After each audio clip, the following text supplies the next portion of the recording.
Tidak ada ruh gentayangan dalam Islam, tidak ada tempat angker, nggak ada. Orang yang mati, kalau dia beriman senang di kuburannya, kalau dia orang ahli maksiat sedang disiksa. Nggak ada waktu ruhnya keluar gentayangan ganggu orang, nggak ada itu.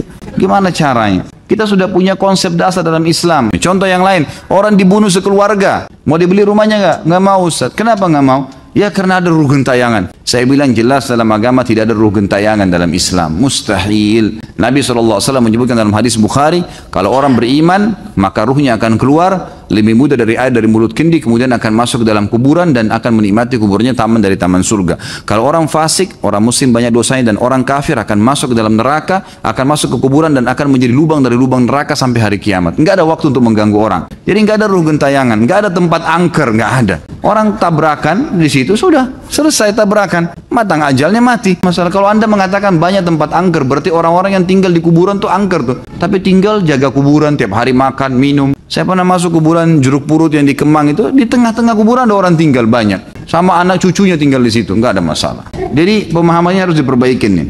Tidak pernah ada satupun hadis Nabi SAW yang berbunyi nawaitu shoma ghadin usolli fardhu salati duhur nawaitu wudu. Ini tidak pernah ada lafaz hadisnya. Dari mana ini? Ini dari teman-teman kita yang menisbatkan diri kepada madhab Syafi'iyah di Mesir, tepatnya di Al-Azhar. Disusunlah mereka mengatakan niat itu harus ya supaya orang itu tidak lupa dan jelas dia ucapkan dengan lisannya. Lalu disusunlah niat-niat itu. Kalau mau sholat, usolli fardhu salati duhur, nawaitu shoma ghadin untuk puasa, nawaitu wudu dan seterusnya. Ini semua disusun. Mereka pun mengatakan dalam buku-buku mereka, ini adalah niat pelengkap, bukan niat asas. Niat asas dalam hati. Kalau ada seseorang mengucapkan dengan lisannya nawaitu shoma ghadin usolli fardhu salati duhur, tapi hatinya nggak niat sholat, nggak diterima. Tapi kalau ada orang niat dalam hatinya memang mau sholat duhur dan dia lupa ucapkan usolli fardhu salati duhur, diterima sholatnya karena asas niat adalah hati. Tapi itu pelengkap, bukan itu asas. Kalau jumhur ulama itu mengatakan tidak ada niat kecuali dalam hati.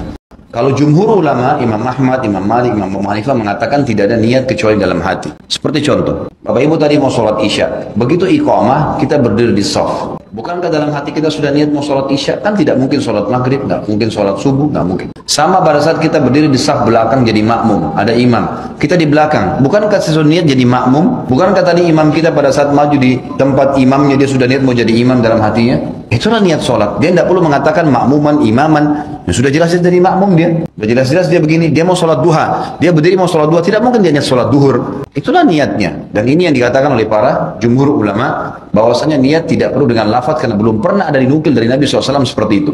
Satu-satunya yang disebutkan dan didengarkan oleh para sahabat itu adalah waktu Nabi SAW menyebutkan niat haji dan umrohnya. Itu pun ada sebagian ulama yang mengatakan itu bukan niatnya, itu termasuk dalam talbiyahnya. Dia bilang mengatakan labbaik Allahumma umratan. Ya Allah, aku niat aku menjawab panggilan umrahmu. Labbaik Allahumma hajjan. Ya Allah, saya jawab panggilan hajimu. Kata Umar, kalau saya berharap kalau ada doa saya satu mustajab, saya akan minta Allah karuniai pemimpin muslim yang baik dan adil. Karena dengan baiknya dia maka baik seluruh masyarakatnya. Kapan dia tidak baik maka akan tidak baik semuanya. Karena satu instruksi saja, satu tanda tangan saja sudah cukup untuk mengubah banyak hal. Bisa baik atau bisa buruk. Masyarakat ada yang terima atau tidak terima bukan urusan dia, akan bisa bahaya. Gitu kan. Makanya Nabi SAW mengatakan yang dimaksud dengan sufaha yang tidak pernah mengambil contoh dariku, tidak pernah mengikuti sunnahku. Kalau pemimpin yang baik itu selalu mengatakan pemimpin kita Rasulullah SAW telah bersabda begini dan begitu. Memang dia jadikan agama sebagai patokannya. Maka itu adalah ciri pemimpin yang baik.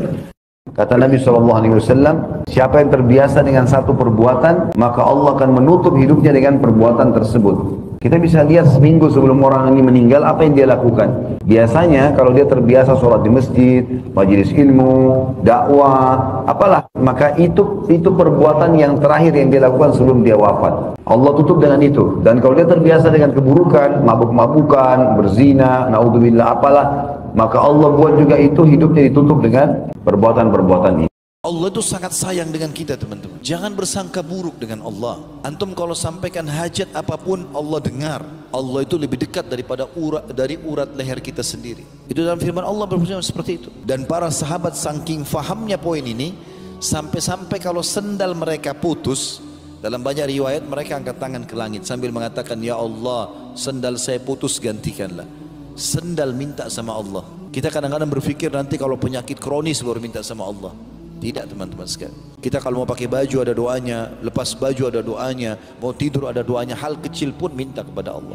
Allah kalau kita minta tidak akan melemparkan obat dari langit kalau minta sembuh. Tapi Allah mudahkan kita ketemu sama dokter yang cocok, obat yang cocok sembuh. Pernah ada seorang syekh berdebat dengan seorang pastor di negeri Syam. Pastornya bilang begini, kalian umat Islam melarang penganut kalian untuk sembah berhala. Tapi kalian sendiri sujud menghadap Ka'bah. Ka'bah itu kan batu. Ini patung dari batu. Cuma beda wujud kan? Ya, sementara kalian menyembah Ka'bah. Nah, jawabannya syekh itu kayak seorang ulama kan di sana. Dia mengatakan, jadi kami bukan menyembah Ka'bahnya. Itu karena ada perintah Allah untuk sujud ke sana. Kalau perintah Allah sujud ke pohon, kami ke pohon. Kalau ke laut, kami ke laut. Kami patuh kepada Allah. Bukan berarti menyembah pohon atau laut itu. Karena kasus perintah. Sementara juga Hajar Aswad mirip itu. Kata Umar bin Khattab, wahai Hajar Aswad, dia bilang, demi Allah, saya tahu kau hanya batu biasa. Tidak bisa memberikan manfaat dan mudarat.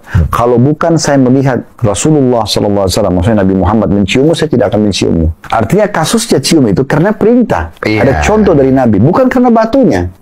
Makanya tidak semua batu dicium. Hanya batu itu saja. Karena ada kasus perintah.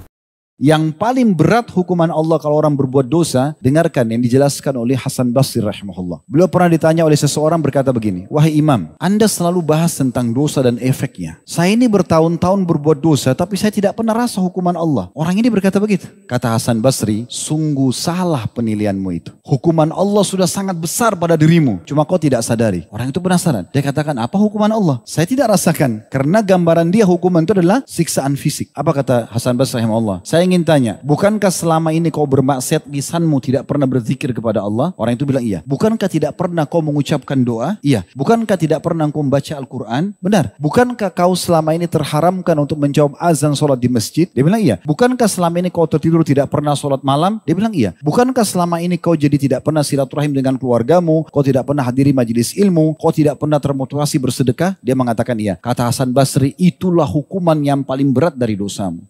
Tidak ada orang yang berbuat dosa kecuali Allah buat penyesalan setelah itu. Siapapun yang merasakan teman-teman sumpek, sedih, suntuk, tidur susah, gelisah, suka mimpi buruk. Rasanya dunia ini walaupun luas sempit, rumah luas sempit, adanya dosa. Taubat. Itu saja kuncinya. Semua permasalahan kita di dunia terjadi karena masalah kita hubungan sama Allah.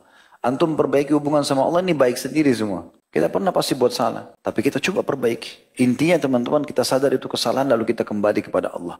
Nanti Allah punya cara, nggak usah antum perbaiki nama antum semua, nggak usah, bukan urusan kita. Kita muhasabah, istighfar kepada Allah, kalau itu haknya Allah taubat, kalau itu haknya manusia, kita ada ambil barang orang atau segala macam, taubat kepada Allah, kembalikan hak itu, bersih kembali. Allah punya cara dengan itu. Ya, itu yang dimaksud dengan hadis Nabi SAW, at-taubatu jubbu ma qablaha. Taubat akan membersihkan dan menghapuskan semua yang masa lalu. Artinya semua sampai bekas-bekasnya pun akan Allah SWT perbaiki.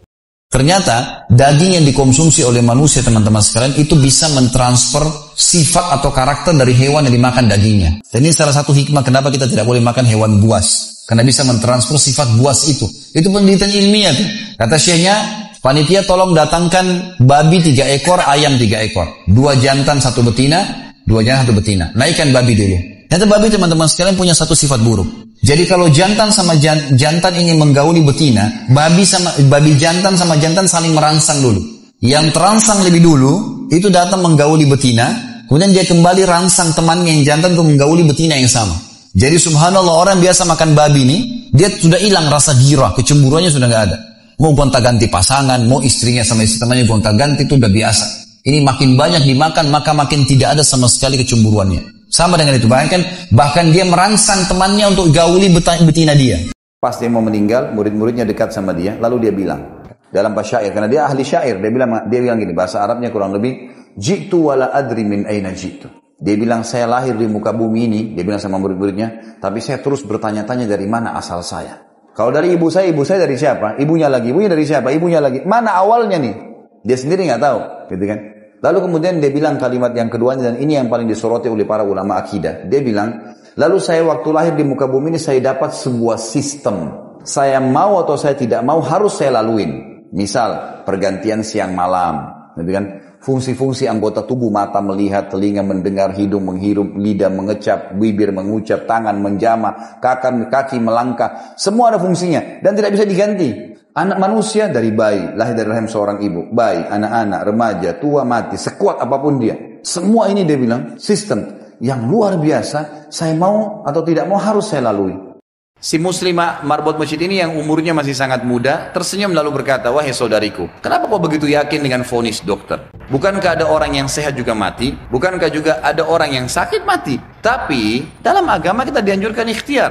Coba di sini di Masjid Haram, selain doa yang kamu lakukan, kamu bisa minta disembuhkan. Ada air Zam-Zam. Kenapa kau tidak coba minum Zam-Zam itu, berdoa sama Allah? Dia bilang, baiklah kalau gitu. Dia bilang mulai semenjak itu dia minta sama suaminya ditunda beberapa hari pemberangkatan sampai hari ke-13 lah dari 14 hari itu. Dia bilang tiap hari saya cuma minum Zam-Zam, nggak makan, nggak minum yang lain. Tiap hari sambil berdoa kepada Allah Subhanahu Wa Taala. Pasrah udah, apa yang terjadi sudah berdoa sama Allah. Hari ke-13 dari 14 hari itu dia pulang ke Jerman. Dari bandara langsung ke tempat dokter, telepon dokternya sudah siapin ruangan ICU, mau dicek segala macam dan seterusnya. Begitu tiba di sana, dicek, di foto, dokternya kaget. Hilang semua, kanker itu hilang total, nggak ada sama sekali.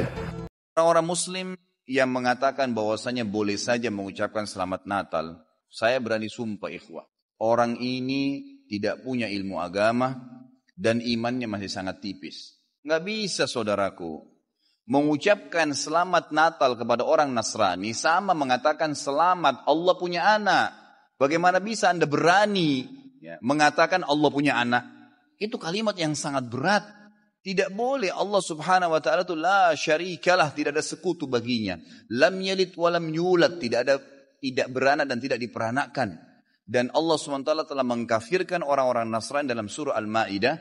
A'udzubillahi minasyaitonir rajim. Laqad kafara alladziina qalu innallaha tsalitsu tsalatsa. Allah telah kafir orang-orang Nasrani yang mengatakan trinitas.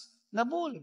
Ngucapin selamat berarti selamat atas keyakinan kalian yang Allah sudah cap mereka kafir dengan itu. Ada yang lebih parah, ngirim surat ke Nabi. Oh iya. Mungkin Anda bingung kok bagaimana caranya. Jadi lubang kuburannya Nabi SAW itu dilempar kertas. Kalau kita lagi lalai sedikit. Selesai musim haji dibersihin kuburan Nabi SAW. Ditemukan kertas bahasa Indonesia, bahasa Urdu, bahasa Inggris, bahasa Arab. Isinya apa? Ya Rasulullah, sembuhkan penyakit saya. Ya Rasulullah, mudahin jodoh saya. Ya Rasulullah, mudahin usaha saya. Ini semua istighatsah bi ghairillah. Minta tolong kepada selain Allah ini. Gimana caranya? Saya sangat yakin kalau Nabi SAW hidup pasti Nabi SAW tegur. Karena beliau berkata kepada sepupunya sendiri. Ibnu Abbas radhiyallahu anhu, wahai anak kecil, kalau kau minta tolong hanya minta tolong kepada Allah. Wahai anak kecil, kalau kau punya hajat hanya sampaikan kepada Allah. Dan ketahuilah kalau satu kaum ingin menyusahkanmu, maka kau tidak akan ditimpa kesusahan kecuali yang telah Allah catatkan untukmu. Dan kalau satu kaum ingin memberikan kepadamu manfaat, tidak akan sampai padamu kecuali yang telah Allah catatkan untukmu. Kalau tidak penting jangan masuk di mall. Betul ini bahasanya. Mungkin ibu-ibu, masa sih kok begitu? Dah ya. Coba pikirin baik-baik. Kadang-kadang ada orang habisin waktunya banyak di situ. Untuk apa? Untuk apa kira-kira? Buang waktu. Kita sudah lihat nanti orang terbuka auratnya. Perhatikan, ibu-ibu saja kalau lihat perempuan tidak tutup aurat. Ada wajib ingkar mungkar nggak? Baik. Berapa orang di mall yang sedang kita lewatin dari 10, 20, 100 orang itu yang sudah bapak ibu ingkar mungkar? Minimal dalam hati deh. Ya Allah berikan hidayah. Sudah ucapin belum? Itu dosa loh kalau nggak diingkar mungkar. Sadar nggak kalau itu dosa? Ini dosa. Dosa itu sudah cukup ada konsekuensi pembersihannya, gitu. Makanya saya bilang sama istri saya, kalau sesuatu darurat baru kamu pergi. Kalau enggak, jangan tambah-tambah program hidup, nggak usah. Ini tinggal jalani sekarang azan, sholat. Ada kesempatan puasa. Ada sedekah, bakti orang tua, iya, jenguk orang sakit, ya. Hal-hal darurat. Kalau yang sudah berbau ada syubhat, ada hal yang haram, maka hati-hati sekali. Karena ada konsekuensi pembersihannya. Nggak ada yang selamat dari situ. Tapi ada olahraga yang tidak boleh teman-teman sekalian. Seperti tinju itu nggak boleh. Ini saya bahasakan langsung karena memang tidak boleh teman-teman sekalian. Melukai orang lain untuk mencari prestasi. Itu apa itu? Dan di zaman Nabi SAW, pernah Nabi SAW menguji dua sahabat pada saat mau perang keterampilan mereka, gitu kan? Tapi ini menguji keterampilan beda dengan orang yang mengejar prestasi dunia. Karena dia mau ikut jihad, Nabi SAW belum izinkan. Ada satu orang umur 15 tahun Nabi izinkan karena badannya besar. Adiknya atau kakaknya datang, mengatakannya Rasulullah, kok anda izinkan adik saya atau kakak saya? Saya sendiri bisa. Dan saya lebih hebat dari dia dalam bergulat ya Rasulullah. Kalau anda mau saya tunjukkan. Kata Nabi SAW melakukan. Dia gulat sama saudaranya. Dan betul dia menang. Maka kata Nabi SAW ikutlah. Tapi ini untuk ikut berjihad lain. Memang dia mau mati syahid. Dia mau berperang. Mau dapat fadilah. Bukan untuk tonjok orang kemudian dapat piala kan gitu. Kalau ada seseorang imam yang dia pada saat lupa rakaat, misal isya nih 4 rakaat, dia 3 rakaat sudah duduk tahiyat terakhir, makmumnya bilang subhanallah, diingatin, nggak mau, tetap tahiyat. Apa yang makmum melakukan? Tetap duduk. Antum tahu nih, ini rakaat ketiga, subhanallah nggak mau, subhanallah nggak mau, dia tetap tahiyat. Antum duduk ikut sama dia. Setelah dia salam, antum berdiri lanjutin 1 rakaat. Karena kata Nabi SAW, innama ju'ilal imam liyutamma bihis shalah. Imam dijadikan memang untuk diikutin, menyempurnakan sholat. Apa yang kalian dapat dengannya lakukan, apa yang kalian tertinggal maka sempurnakanlah. Kenapa banyak umat Islam yang jarang bersyukur? Karena mereka mau bersyukur kalau yang sudah dianggap oleh dia nikmat. Kalau dia belum anggap nikmat, dia tidak bersyukur. Misal, targetnya mobil, Allah masih kasih motor. Dia tidak syukur itu motor. Kamu nih apa datang? Naik motor. Mana motor kamu? Itu tuh yang sudah butut, tuh sudah 5 tahun. Padahal motor ini sudah banyak ngantar dia kemana-mana. Coba alhamdulillah nih motor saya Masya Allah berjasa. Insya Allah sebulan kemudian Allah ganti. Syukuri dulu yang ada. Gitu kan? Orang banyak mengeluh, tidak mau bersyukur. Karena dia belum anggap nikmat. Dia targetnya rumah besar, Allah masih kasih rumah kecil. Tidak disyukuri. Ini rumah saya, tapi sering gini, tapi masih kecil, tapi masih begini. Ada orang subhanallah dari pertama ketemu sampai pisah semuanya keluhan. Istri saya begini, suami saya begini, pembantu saya begini, kerjaan saya begini, semua keluhan. Tidak benar lisannya mengatakan alhamdulillah. Bagaimana Allah mau tambah nih? Nggak mungkin. Lakukan ibadah ini seperti yang Allah mau, bukan seperti yang kita mau. Di Indonesia ini prestasinya adalah mau beribadah semaunya, bukan seperti maunya Allah. Bagaimana caranya supaya diterima dan seperti Allah mau? Ikuti buku panduannya. Ada Al-Quran, ada Sunnah. Jangan keluar dari sini. Ada ayatnya, ada hadisnya, kerjain. Tidak ada, jangan kerjain. Selesai. Karena kalau tidak ikuti peraturan tidak akan diterima. Bapak Ibu kalau kerja di perusahaan, lalu perusahaannya kasih peraturan masuk jam 7 keluar jam 5 sore. Senin pakai baju putih, Selasa pakai baju kuning, Rabu pakai baju hitam.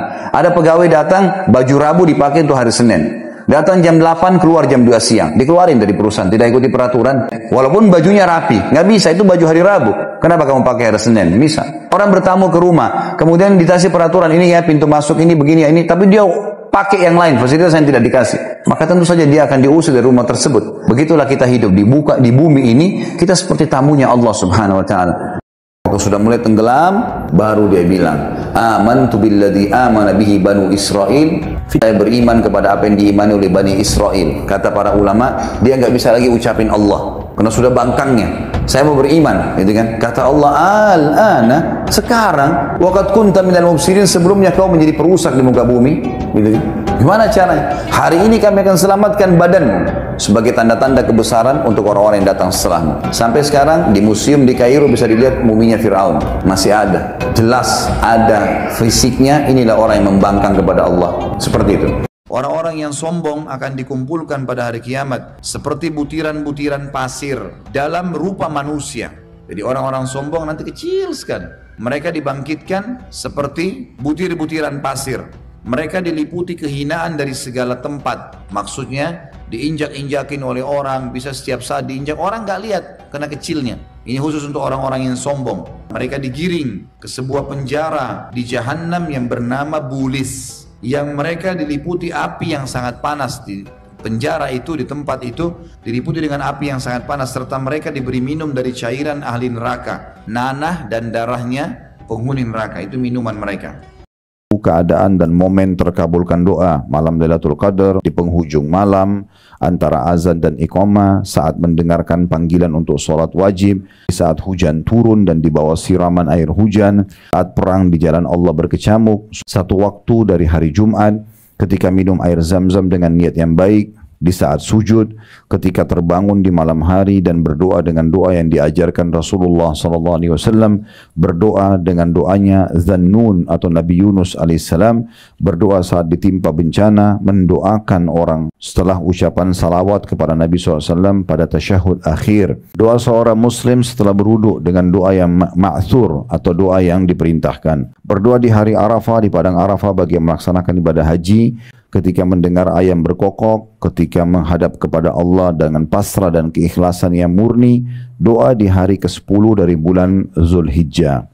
Siapa yang keluar dari rumahnya ikhlas ingin menuntut ilmu karena Allah, maka dicatatkan baginya pahala haji lengkap. Jadi hanya dengan duduk di majelis ilmu, itu bisa mendapatkan pahala haji lengkap. Haji itu berapa biayanya, berapa jauh jarak yang bisa didapatkan dengan majelis ilmu. Suka traktir orang itu ibadah yang besar sekali pahalanya. Karena tiap makanan yang kita letakkan untuk orang lain, baik itu kita belikan atau kita beri, beli atau beri, dua-duanya, walaupun kata ulama sebutir kurma yang kita niatkan untuk dikasih kepada orang lain, masuk dalam hadis Nabi SAW. Ma wudi'a ta'amun illa wada'allahu fihi barakah. Tidak ada makanan yang diniatkan untuk diberi atau dibeli, kecuali Allah sudah tinggalkan di dalam makanan itu berkahnya. Makna berkah adalah akan menjadi saripati yang masuk ke dalam tubuh kita dan akan menjadi bagian dari komposisi tubuh kita. Dan selama itu ada di badan orang itu, kita dapat amal jariah. Dia bergerak, dia bekerja, baik itu menjadi darahnya kah, ototnya kah, seterusnya. Ini adalah amal jariah. Apa hukumnya ngefans dengan ustadz, padahal saya sudah punya suami? Ini perlu dirincikan, ngefans apa dulu? Kalau yang dimaksud adalah kajiannya, kajian penyampaian ilmunya, nggak ada masalah. Tapi kalau fisiknya jangan. Semua muslimah kalau sudah menikah, suamiku adalah rajaku. Sudah selesai. Kalau cuma pelajaran yang disampaikan, nggak ada masalah. Ya, ilmunya itu nggak ada masalah. Mungkin penampilan lalu kemudian berharap suaminya bisa, itu mungkin umum. Tapi kalau sudah menyukai, akhirnya beralih sukanya dari suami kepada orang lain, ini nggak boleh. Hukumnya haram dalam Islam, tidak boleh sama sekali. Karena tidak ada poliandri kan gitu. Kalau poligami boleh laki-laki. Pembelaan kepada sama jenis saya. Bagaimana bisa Anda nyenyak tidur di atas ranjang sementara Allah sedang melihat hamba-hambanya, di mana orang-orang saleh mereka bersaing menyampaikan hajat-hajatnya kepada Allah. Mereka terus bermunajat agar diampuni dosa-dosanya. Bangun wahai saudaraku, dan cukuplah kelalaian sekian tahun Anda lalaikan. Kita semua pernah lalai, tapi jangan lalai terus-menerus. Kembali kepada Allah Subhanahu wa Ta'ala. Dirikan sholat malam itu. Kalau orang tidur di malam hari akan diikat oleh syaitan. Ikatan ini teman-teman, ya, tujuannya agar Anda malas untuk bangun sholat malam. Bayangkan saking tingginya derajat sholat malam itu, walaupun dia sunnah, sholat sunnah, sampai-sampai syaitan khusus mengikat orang. Dan sudah diberikan bocorannya. Ikatan-ikatan itu akan terlepas. Bagaimana caranya?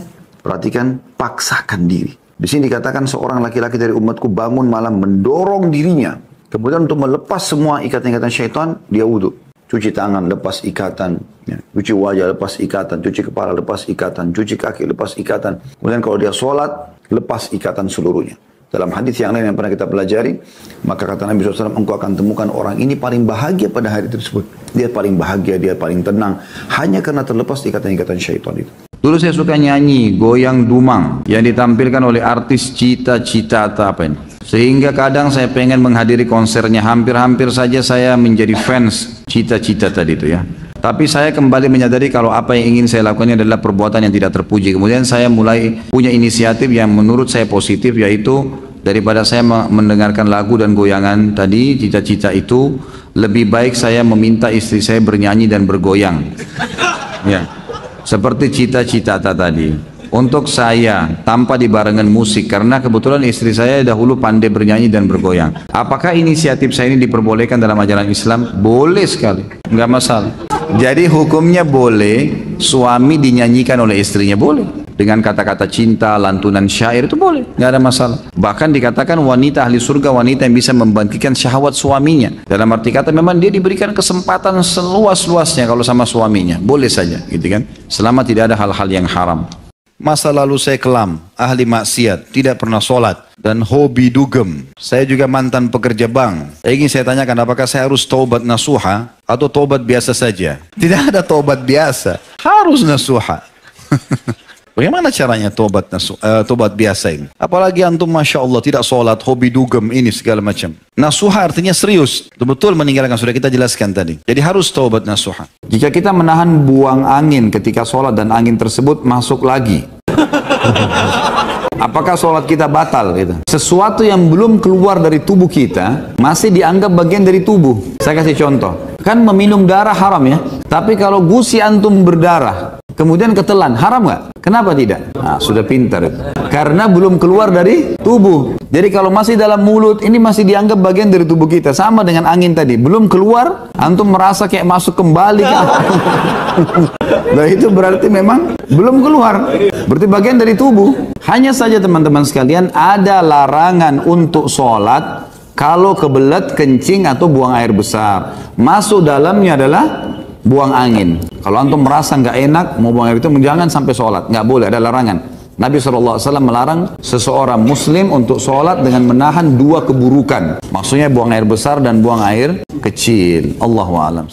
Nabi Yunus alaihissalam, ketika ia berdoa di dalam perut ikan, waktu Allah hukum dia karena dia meninggalkan lokasi dakwanya, ditelan oleh ikan paus, kisah yang masyhur. Bagaimana caranya dia sampai keluar dari perut ikan? Nah, itu karena dia membaca ini, La ilaha illa anta subhanaka inni kuntu minadh dhalimin. Tiada Tuhan yang berhak disembah melainkan Engkau, Maha suci Engkau, sesungguhnya aku termasuk orang-orang yang menganiaya diriku sendiri. Kata Nabi SAW, sungguhnya tidaklah seorang muslim berdoa dengan doa tersebut untuk memohon sesuatu, melainkan pasti Allah akan mengabulkannya. Artinya, ibu mulai dulu setelah alhamdulillah wassalatu wassalamu ala rasulillah, lalu ibu mulai la ilaha illa anta subhanaka inni kuntu minadh dhalimin sekali, dua kali, tiga kali, baru bilang ya Allah maafkan aku, sembuhkan penyakitku, mudahkan urusanku. Ini dijamin oleh Nabi SAW. Tidak ada seseorang muslim yang memulai doanya dengan doa Zannun atau Nabi Yunus ini kecuali akan diijabah. Pernikahan itu rumah tangga, mulai dari akad nikah sampai salah satunya meninggal dunia, pahalanya jalan terus. Ini bahtera pahala terbesar. Makanya apa kata Nabi SAW? Idza tazawwajal abdu faqad kammala nisfad din. Kalau seorang hamba sudah menikah, dia telah menyempurnakan setengah agamanya. Tinggal dia jaga bertakwa kepada Allah, setengah tersisa. Jadi kita kalau sudah menikah itu setengah perjalanan ibadah kita sudah terjaga. Tinggal setengah yang dijaga. Apa maksudnya? Berarti dalam pernikahan itu luar biasa. Kita bisa panen pahala banyak sekali. Makanya saya berikan judul surgaku di rumah tanggaku. Tidak ada seorang pun di antara kalian yang menanam sebuah tanaman, kemudian tanaman tersebut tumbuh dan besar, lalu daunnya, buahnya, atau batangnya digunakan oleh makhluk yang lain, sampai kata Nabi SAW seekor burung yang memakan buahnya atau daunnya, atau ulat yang memakan daun-daun daripada pohon tersebut, kecuali akan menjadi pahala bagi orang yang menanamnya. Makanya orang-orang yang faham masalah ini, mungkin dia tanam pohon kelapa misalnya. Kita tahu pohon kelapa itu bisa ratusan tahun umurnya. Kalau seseorang menanam dari kecil, itu mungkin bisa berapa tahun baru bisa panen. Mungkin dia meninggal, dia tidak sempat menikmati air kelapanya. Tetapi kalau dia seorang muslim, dia faham, nggak ada yang sia-sia. Nanti pada saat sudah tumbuh besar, maka tetap akan ada pahala pada saat orang mengkonsumsinya.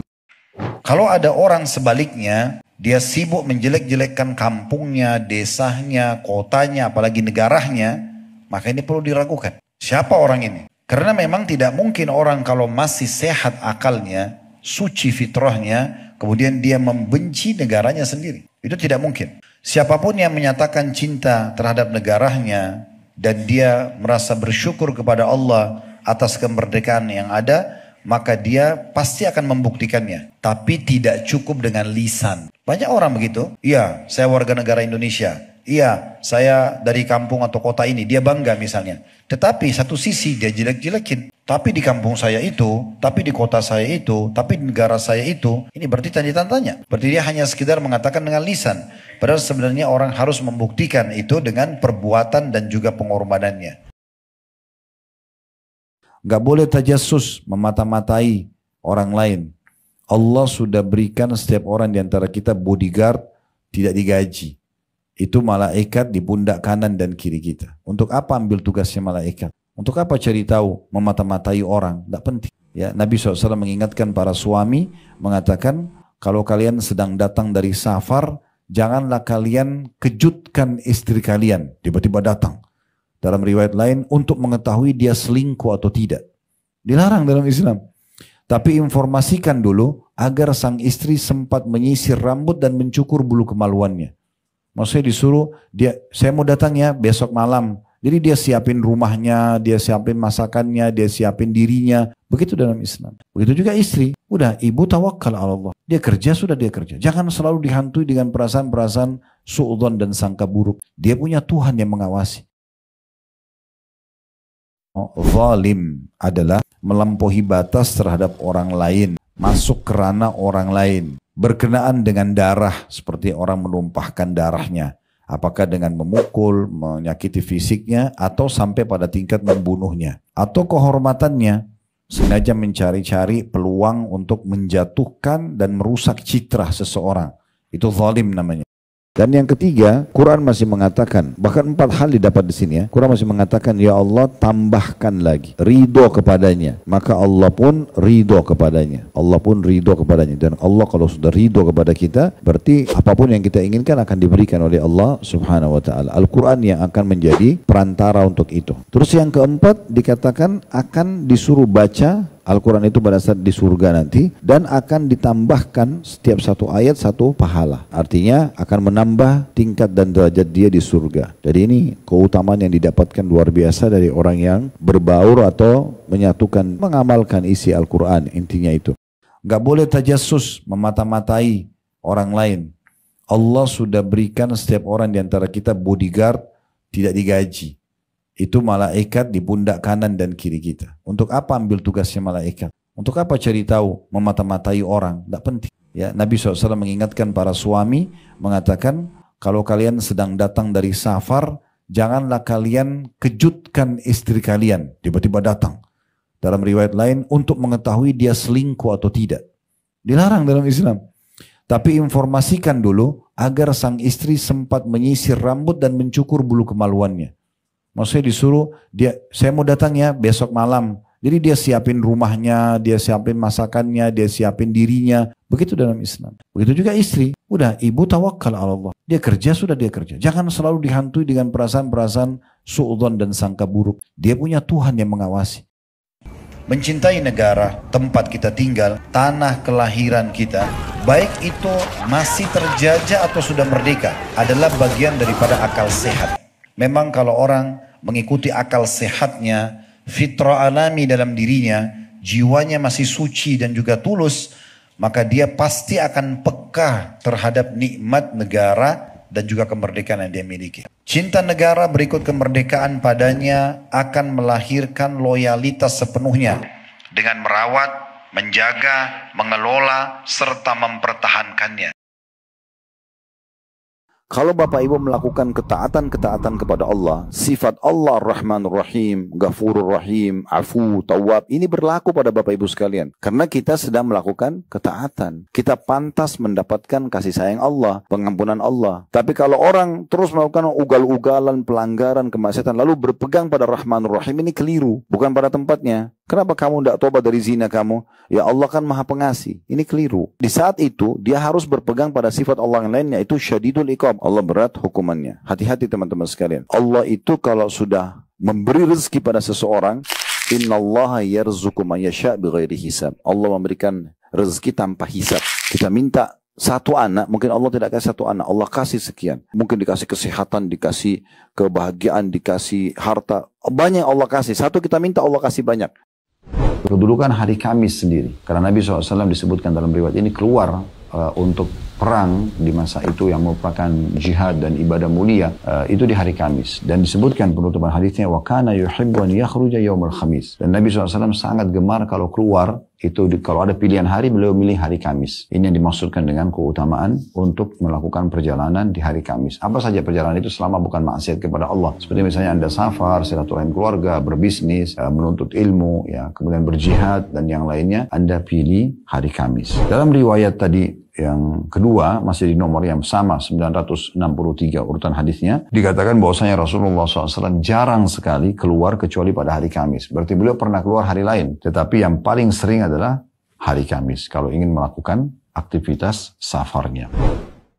Orang-orang yang suka membaca Al-Quran dan menghafalnya, mengamalkan isinya, itu akan terus diberikan tambahan-tambahan. Di sini dikatakan ada 3 dalam hadis. Diberikan perhiasan, kemuliaan, tajul karamah. Al-Quran masih mengatakan, tambahkan wahai Tuhanku. Diberikan lagi yang kedua, hullatul karamah. Kalau tajul karamah, taj ini sebenarnya dalam bahasa Arab lebih kepada mahkota yang ditaruh di kepala. Taj, itu yang pertama dikasih. Kemudian yang kedua, hulla. Hulla itu pakaian kemuliaan. Berarti kalau kita rasionalkan mahkota sama pakaian, ya kita anggap seperti itu. Berarti para pembaca Quran ini akan dikasih baju kemuliaan, kayak baju kebesaran, baju kerajaan dengan mahkotanya. Nah gitu. Itu maknanya. Atau bisa makna tadi adalah diberikan kemuliaan secara umum. Dan yang ketiga, Quran masih mengatakan, Kalau seandainya kalian betul-betul bertawakal kepada Allah, ikhtiar dulu ya, mulai membuat program, mulai menjalankan, kemudian menyerahkan urusan itu kepada Allah. Sebenar-benar tawakal, yakin Allah akan berkahi, Allah akan bantu, Allah akan berikan, Allah akan selamatkan, maka pasti Allah akan memberikan kepada kalian rezeki sebagaimana seekor burung yang keluar di pagi hari dalam kondisi lapar, kemudian dia kembali di sore hari dalam kondisi sudah kenyang. Artinya bukan hanya kita saja yang Allah berikan rezeki, tapi semua makhluknya. Hewan-hewan dari semut yang kecil, serangga-serangga, sampai hewan yang paling besar gajah pun, semua rezekinya sudah dicatatkan oleh Allah Subhanahu wa Ta'ala. Juga dengan semua manusia, semua jin, tumbuh-tumbuhan, semuanya sudah disiapkan oleh Allah Subhanahu wa Ta'ala. Kemudian yang ketiga adalah dikatakan melindungi masyarakat itu dengan sikap tulus atau yang sahlam ini memberikan nasihat dan masukan-masukan yang baik, meningkatkan skill mereka masyarakat itu. Ada sebagian pemimpin subhanallah kita lihat mereka sudah dikasih jabatan 5 tahun, 10 tahun, tidak ada perubahan yang terjadi. Apa yang mereka lakukan dalam masa-masa ini? Padahal masa 5 tahun bukan waktu yang sedikit. Kenapa tidak digunakan justru untuk meraih yang terbaik? Apa yang dia bisa berikan buat negaranya, buat masyarakatnya, buat agamanya, dan nanti dia juga panen dalam bentuk pahala hari kiamat. Mana Anda dari anggaran untuk jalanan, untuk jembatan, untuk sumur, untuk sekolah-sekolah, untuk rumah sakit, memakmurkan masyarakat, menuntaskan, menghilangkan kemiskinan, meningkatkan SDM, skill yang ada di masyarakat supaya menjadi negara yang maju, teknologinya, pendidikannya, ekonominya, militernya, semuanya. Sebagaimana banyak negara-negara yang maju melakukan perbuatan-perbuatan tersebut. Kenapa? Ini luar biasa kesempatan emas Anda lakukan. Sama kalau kita melakukan perbuatan dosa, hukuman Allah itu berat juga. Jadi bukan berarti kita bohong sekali, misalnya 1 detik, 2 detik kita bohong. Enggak, saya enggak lakukan kok. Lalu dihukum 1 detik, enggak. Bisa saja kita sebulan sakit, setahun sakit. Hukumannya lebih berat daripada perbuatannya. Semua perintah agama itu dianjurkan untuk dipelajari, untuk dikerjakan. Semua pelanggaran dalam agama dipelajari untuk dihindari. Nah begitu juga kalau kita ingin meninggalkan satu perbuatan dosa. Misalnya seseorang di antara kita tahu dirinya punya pelanggaran agama. Masing-masing mungkin lebih tahu dirinya.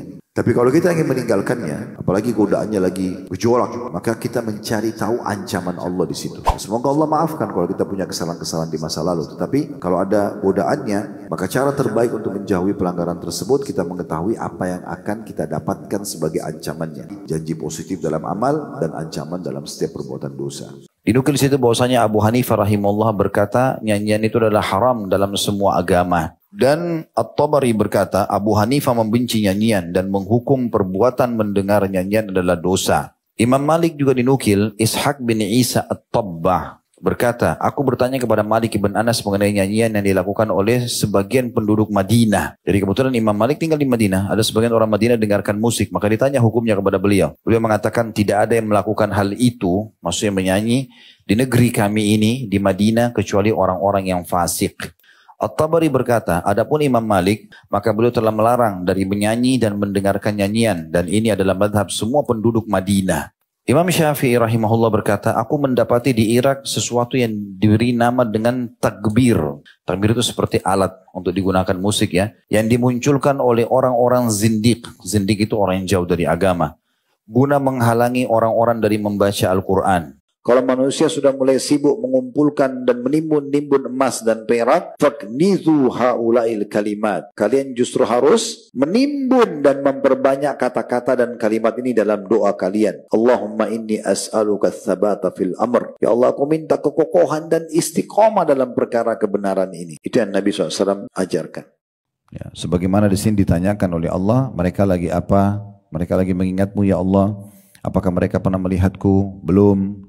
Tapi bagaimana kalau mereka melihatku, pasti mereka akan lebih patuh dan bertasbih kepadamu. Lalu kemudian apa yang mereka minta? Mereka minta surga. Apakah mereka pernah lihat? Belum pernah. Bagaimana kalau mereka lihat? Pasti mereka akan lebih terpesona. Bagaimana apa yang mereka berlindung? Mereka berlindung dari neraka. Apa mereka sudah pernah lihat? Belum pernah. Bagaimana kalau mereka lihat? Mereka akan lebih takut. Dan seterusnya. Karena itu Allah subhanahu wa ta'ala langsung membalas mengatakan, saksikanlah wahai para malaikatku, kalau aku mengampuni mereka karena itu. Jadi langsung dibalas di saat itu. Seperti kita hadir di majelis seperti ini, kalau kita ikhlas, bukan karena hanya seremoni dan testimoni saja, maka sudah jelas bubarnya itu dengan pengampunan dosa dari Allah subhanahu wa ta'ala. Tawakal ini punya fadilah, punya keutamaan. Banyak sekali yang bisa kita dapatkan. Yang pertama, tawakal sendiri adalah ibadah. Artinya kalau kita, setiap hari kita bisa melakukan ini ya. Kita kalau mau, misalnya teman-teman mau pergi tempat kerja, ya udah saya mau kerja hari ini. Terus niatkan tawakal kepada Allah. Sudah saya serahkan urusan burian saya kepada Allah. Saya tetap bekerja, tetapi saya serahkan nanti keamanan di jalan, pekerjaan yang saya kerjakan, ketulusan saya bertawakal ya Allah. Gitu kan? Nah, itu dia ibadah. Apa saja yang kita mau kerjakan, kita selalu bukan dengan tawakal, karena memang kita sudah tadi dengarkan dalil-dalil dari Al-Quran, begitu banyaknya ayat yang berbicara tentang masalah tawakal.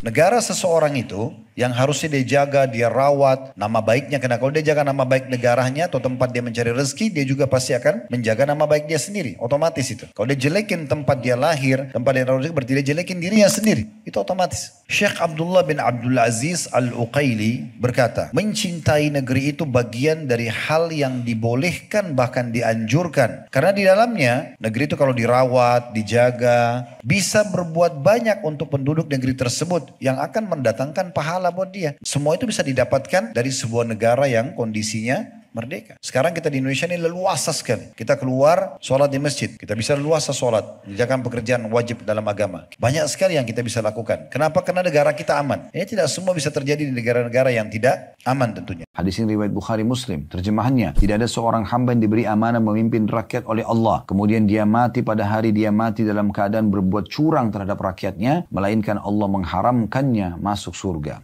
Dalam riwayat lain, falam yahutha binushihi lam yajid raihatal jannah. Dan lalu dia tidak melindungi rakyatnya dengan sikap tulusnya, maka dia tidak akan mendapatkan aroma surga. Dan dalam riwayat Imam Muslim dikatakan, ma min amirin yali umural muslimin thumma la yajhadu lahum wa yansahu lahum illa lam yadkhul ma'ahumul jannah. Tidak ada seorang penguasa yang memegang urusan kaum muslimin, kemudian dia tidak berusaha maksimal untuk mereka dan tidak tulus untuk kepentingan mereka, melainkan dia tidak akan masuk surga bersama mereka. Tidak ada seorang penguasa yang memegang urusan kaum muslimin, kemudian dia tidak berusaha maksimal untuk mereka dan tidak tulus untuk kepentingan mereka, melainkan dia tidak akan masuk surga bersama mereka. Hadits ini hadits yang sangat mulia teman-teman sekalian. Kita bisa ambil beberapa faedah. Yang pertama, adanya larangan bagi seseorang yang diberikan amanah kepemimpinan, kemudian dia berbuat curang. Ghashun, curang terhadap masyarakatnya. Curang luas sekali. Curang terhadap menyelisihi janji-janji yang sudah disampaikan. Sehingga dia berlaku curang. Dia janjikan A, akan berikan B, akan bebaskan ini dan itu. Ternyata tidak. Nah ini curang berarti. Atau dia mengambil yang bukan haknya. Karena dia mengundurkan jabatannya. Maka ini berarti juga curang. Ya. Ini adanya ancaman. Dia tidak akan mencium bau surga. Orang yang bertawakal menyerahkan hasil pekerjaannya kepada Allah SWT akan memiliki ketenangan jiwa. Dan juga